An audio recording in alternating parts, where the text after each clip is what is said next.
The iPad mini 7 quietly got released for pre-orders, but is it worth upgrading to? Particularly, is this enough of an upgrade from the iPad mini 6 as far as a Kindle killer goes? Is this the device that can take over as your primary e-reader from an e-ink device? Can you replace your Kindle or other e-reader with an iPad mini and have it be your one device to do everything as far as reading, note-taking, creative work, and having one thing that fits all inside your pocket? Since getting an iPad mini, it has all but replaced my larger iPad for pretty much everything I do and make use of an iPad or tablet for.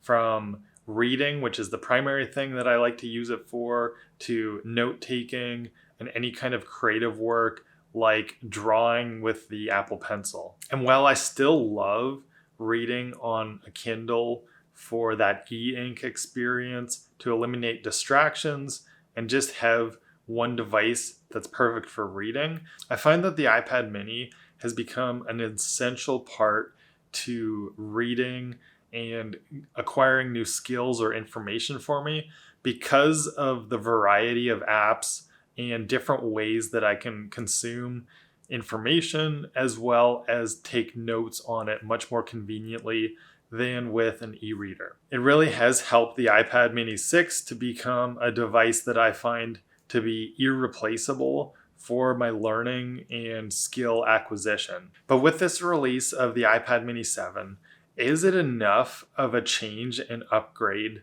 to be worth making the switch to from an iPad mini 6? Or should you be looking for deals on the older model? In looking at some of the new features or changes that they've made with the iPad mini 7, the biggest thing that we see is the introduction of Apple Intelligence. And I don't know if this is going to yet make enough of a change to the device for how I use it for reading, note-taking, drawing, journaling, and occasionally watching videos. I'm not yet sure that Apple Intelligence is going to be enough of a game changer to really make it worth switching over to. If we look at the tech specs on it, almost everything else looks to be identical to the iPad mini 6. Particularly the things that would make a difference for me would be how it performs battery life wise, because that's one of the biggest drawbacks as a primary reading device, as well as I would have loved to have seen Face ID in the iPad mini 6, and it looks like everything's staying the same with the Touch ID. This isn't a huge deal because the Touch ID works so fast on that power button that you don't even notice that it's unlocking, but that would have been a nice change to see, is having the inclusion of Face ID. The screen looks to be absolutely identical to the previous one, but that means that also one of the biggest drawbacks as far as using this as a reading device is how it performs in direct sunlight or very bright lights. The iPad mini 6 is something that can work great as your reading device indoors, but it's pretty tough to read if you are reading outdoors or in direct sunlight. So if you're at the beach or at the lake or reading in the backyard or spend a lot of time outdoors in direct sunlight, this is not the best reading device, I find, and it also is going to burn out the battery much quicker because it's going to heat up in that direct sunlight, so you're not going to get that full day of battery life that you could otherwise get with the device. And so it looks like nothing's changed as far as that goes with the new device.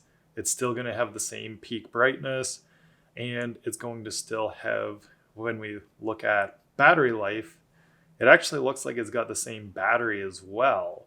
So even though maybe there'll be a little bit of a performance boost or battery life boost because of the upgraded chip, as far as looking at what Apple says for battery life, you're still getting up to 10 hours with watching video or surfing the web. So same idea as if you were reading.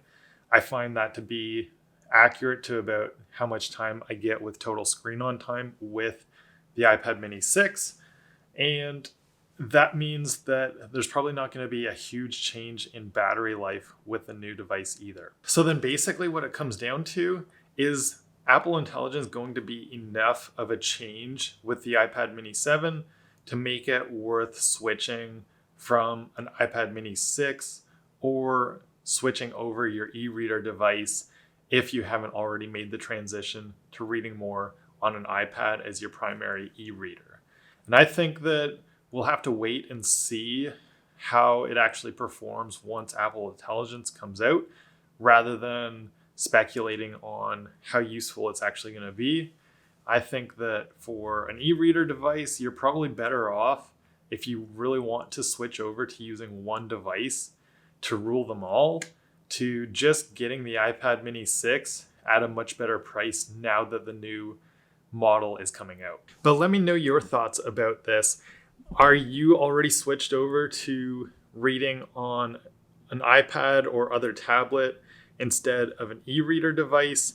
Have you made that transition over, or do you still use an e-reader in your workflow for reading and skill acquisition quite a bit? I'd love to hear your thoughts on it.